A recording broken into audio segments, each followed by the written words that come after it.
Second is corruption. Si Jagger ba, Ilocano rin? Hindi. Ilocano rin? Hindi.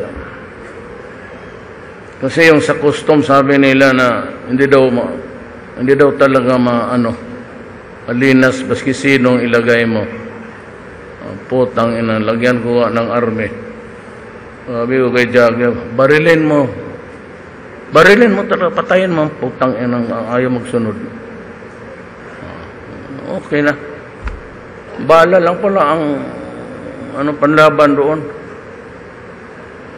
Parang aswang ito, mga yawa. Ayaw sinabi ng huminto kayo. And I will be firing another set of officers. I'm sorry. Mahirap kasi. Yun lang ang ko.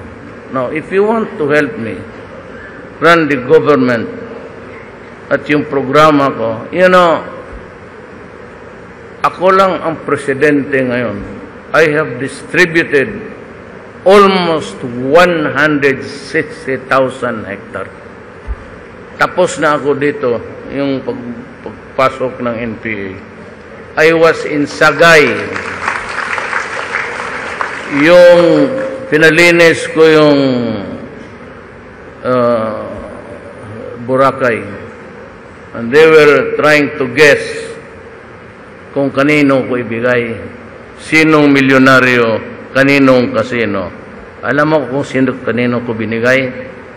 Sabi ko sa Dar, ilan report mo yung likod? Binigay ko sa mga natives. Data. Walang negosyo. Hindi mo matayuan kasi agricultural land eh.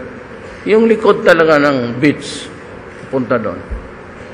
Declare ko run reform. Binigay ko sa mga natibo. Inyo yan. Pag bilhin ninyo yan after 10 years, kahawa kayo ng milyon-milyon na pera.